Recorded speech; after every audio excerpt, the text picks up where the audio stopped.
Hello മക്കളെ, അപ്പോൾ ഈ വർഷത്തെ ക്രിസ്മസ് എക്സാമിന് ടൈം ടേബിളൊക്കെ നിങ്ങൾ ഓൾറെഡി കണ്ട് മനസ്സിലാക്കിയിട്ടുണ്ടാവും. പക്ഷേ ഞാൻ ഈ വീഡിയോയിൽ പറയാൻ പോകുന്ന ചെറിയ ഒരു കാര്യം നിങ്ങൾ ശ്രദ്ധിച്ചില്ലെങ്കിൽ ചിലപ്പോൾ ആ പരീക്ഷയിൽ നിങ്ങൾക്ക് പണി കിട്ടാൻ ചാൻസ് ഉണ്ട്, നിങ്ങൾ പഠിച്ചാൽ പോലും. എന്താണ് ആ കാര്യം? ഇപ്പോൾ ഈ ടൈം ടേബിൾ നോക്കിയവർക്ക് അറിയാം 3 സബ്ജക്ട്സ് ആക്ച്വലി പ്രശ്നമാണ്. അത് നിങ്ങൾ നേരത്തെ റിവിഷൻ തീർത്തില്ലെങ്കിൽ, നേരത്തെ പഠിച്ചില്ലെങ്കിൽ എന്നല്ല, എല്ലാ സബ്ജക്ട്സും നിങ്ങൾ നേരത്തെ പഠിക്കണം. അല്ലാണ്ട് പരീക്ഷയുടെ തലേന്നല്ല പഠിക്കേണ്ടത്. നേരത്തെ റിവൈസ്, അതായത് ഇതിൻ്റെ ക്വസ്റ്റ്യൻസ് ഒക്കെ എല്ലാം സെറ്റാക്കി വെച്ചില്ലെങ്കിൽ നിങ്ങൾക്ക് പണി കിട്ടും. ആ 3 സബ്ജക്ട്സ് നോട്ട് ചെയ്ത് വെച്ചോളൂ. ബയോളജി, മാത്സ്, പക്ഷേ ബയോ സ്റ്റുഡൻസിന്, കമ്പ്യൂട്ടർ സയൻസുകാർക്ക് വലിയ കുഴപ്പമില്ല, ഇംഗ്ലീഷ്, ഈ 3 സബ്ജക്ട്സും നമ്മൾ റിവിഷൻ അടക്കം നേരത്തെ തീർത്തിരിക്കണം. എന്തുകൊണ്ട് ബയോളജി? കാരണം നിങ്ങൾ ആലോചിച്ച് നോക്കി, നമ്മുടെ പരീക്ഷ സ്റ്റാർട്ട് ചെയ്ത് കഴിഞ്ഞാൽ ഫിസിക്സ് ട്യൂസ്ഡേ ഉണ്ടാവുന്നതായിരിക്കും, പിന്നെ തൊട്ടടുത്ത ദിവസമാണ് ബയോളജി ഉണ്ടാവുക. അത് രാവിലെ തന്നെയാണ് ബയോളജി. അപ്പോൾ ആ ഫിസിക്സിൻ്റെ വൈകുന്നേരം മാത്രമേ നിങ്ങൾക്ക് ബയോളജി പഠിക്കാൻ സമയം കിട്ടുന്നുണ്ടാവുള്ളൂ. അത് മതിയാവില്ല. കുറേ ചാപ്റ്റേഴ്സ് ഇല്ലേ, കുറേ ഡയഗ്രാംസ് ഇല്ലേ, കുറേ ഡെഫിനിഷൻസ് ഇല്ലേ, എല്ലാം പഠിച്ചു വെക്കണ്ടേ. അപ്പോൾ നേരത്തെ തീർത്ത് വെക്കണം. ഫിസിക്സ് കുഴപ്പമില്ല, കാരണം ഫിസിക്സിന് യു ഹാവ് ഫസ്റ്റ് എക്സാം ആയതുകൊണ്ട് 1, 2, 3 ദിവസമോ 4 ദിവസമൊക്കെ നിങ്ങൾക്ക് എടുക്കാം. പക്ഷേ ബയോളജിക്ക് ആ ഒരു ലക്ഷ്യം നിൽക്കില്ല.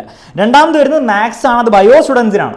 കാരണം ബയോളജി എക്സാം കഴിഞ്ഞാൽ ഒട്ടൊരു ദിവസം നിങ്ങൾക്ക് മാത്സ് ആണ്. കമ്പ്യൂട്ടർ സയൻസുകാർക്ക് അവിടെ ഒരു ഗ്യാപ്പ് ഉള്ളതുകൊണ്ട് നിങ്ങൾക്ക് മാത്സിന് നേരത്തെ പഠിക്കേണ്ട എന്നല്ല, പക്ഷേ നിങ്ങൾ കഷ്ടപ്പെട്ട് നേരത്തെ സർക്കസ് കളിക്കേണ്ട ആവശ്യം ഉണ്ടാവില്ല. നിങ്ങൾ ബാക്കിയുള്ള എന്ത് ചെയ്താൽ മതി, നിങ്ങൾ എന്ത് ചെയ്താൽ മതി, ഇംഗ്ലീഷ് പഠിച്ചാൽ മതി.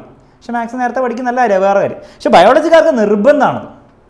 ഓക്കെ, പിന്നെ കമ്പ്യൂട്ടർ സയൻസുകാർക്ക് വേറെ തലവേദനയുണ്ട്. ഒരാവശ്യമില്ലാണ്ട് കൊണ്ടുപോയിട്ട് നിങ്ങളുടെ ലീവൊക്കെ കഴിഞ്ഞ് സമാധാനം ഉണ്ടാവേണ്ട സമയത്താണ് വെച്ചിരിക്കുന്നത്. എനിക്ക് ഒരിക്കലും അറിയില്ല എന്തിനാണ് ഇങ്ങനെയൊക്കെ ചെയ്യുന്നത്. പോട്ടെ, ഇംഗ്ലീഷും അതേ ഒരു സ്ഥിതിയിലാണെന്നുള്ള കാര്യം മനസ്സിലാക്കുക. കാരണം മാത്സ് കഴിഞ്ഞാൽ തൊട്ടടുത്ത ദിവസം തന്നെ ഇംഗ്ലീഷ് ആയിരിക്കും. ഇംഗ്ലീഷ് നിങ്ങൾ ഒരുമാതിരി കോമഡി പോലെ നിങ്ങൾ ട്രീറ്റ് ചെയ്യരുത് കേട്ടോ. ഇംഗ്ലീഷ് വളരെ ഇമ്പോർട്ടൻ്റ് ആണ്. പല കുട്ടികളും ഈ ഇമ്പ്രൂവ്മെൻറ്റ് എക്സാം ഒക്കെ എഴുതുന്നത് ഫിസിക്സിനും മാത്സിനേക്കാളും കൂടുതൽ ഇംഗ്ലീഷിൽ എഴുതുന്നവരുണ്ട്. എല്ലാവരും അങ്ങനെയാണെന്നല്ല പറയുന്നത്, പക്ഷേ അങ്ങനെ എഴുതേണ്ടി വരുന്നവരുണ്ട്.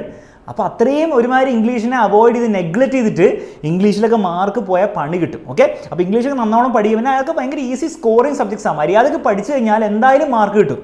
കാരണം ഇംഗ്ലീഷ് ഒന്നും ടഫാക്കുക, അല്ലെങ്കിൽ കോംപ്ലിക്കേറ്റഡ് ആയിട്ട് ചോദ്യം ചോദിക്കുക, അങ്ങനത്തെ സാധനങ്ങളൊന്നും ഇല്ല. അപ്പോൾ അത് പഠിച്ചാൽ മാർക്ക് കിട്ടും. പക്ഷെ പഠിക്കണം, ചാപ്റ്റേഴ്സ് പഠിക്കണം, ഓരോന്നിനും ഡിസ്കോഴ്സ് പഠിക്കണം, ആ കാര്യങ്ങളൊക്കെ ചെയ്താൽ മതി. ഓക്കെ, അപ്പോൾ ഈ രീതിയിൽ നിങ്ങളൊന്ന് ശ്രദ്ധിച്ചാൽ നേരത്തെ പഠിക്കേണ്ടത് ഒന്നും കൂടി നേരത്തെ പഠിച്ചു വെച്ച് കഴിഞ്ഞാൽ ഈസി ആയിട്ട് നിങ്ങൾക്ക് എക്സാം എഴുതാൻ പറ്റും. പ്രോപ്പറായിട്ട് നിങ്ങൾക്ക് ഓരോ ചാപ്റ്ററും ക്വസ്റ്റ്യൻസ് ഒക്കെ ചെയ്ത് ലൈവ് ക്ലാസ് ഒക്കെ അറ്റൻഡ് ചെയ്ത് ഇനി അങ്ങോട്ടും പഠിക്കണമെങ്കിൽ നമ്മുടെ ബാച്ച് അവൈലബിൾ ആണ്. താഴെ നമ്പർ ഡീറ്റെയിൽസും കൊടുത്തിട്ടുണ്ട്. ജോയിൻ ചെയ്യണം, എത്രയും പെട്ടെന്ന് അഡ്മിഷൻ എടുത്ത് ജോയിൻ ചെയ്യാം. കാരണം മക്കളെ, നിങ്ങൾക്ക് എപ്പോൾ വേണമെങ്കിലും ബാച്ചിൽ ജോയിൻ ചെയ്യാം, ഞങ്ങൾ പഠിപ്പിച്ചു തരും. പക്ഷെ നിങ്ങൾക്ക് അതിന് ശരിക്കും ഗുണമുണ്ടാവണമെങ്കിൽ നിങ്ങൾ നേരത്തെ തന്നെ പഠിച്ച് തുടങ്ങണം. ഓക്കെ, അപ്പോൾ അത്രേ പറയാനുള്ളൂ. എല്ലാവർക്കും ഓൾ ദി ബെസ്റ്റ്. നമുക്ക് തകർക്കണം ഈ ക്രിസ്മസ് എക്സാം. ഓക്കെ.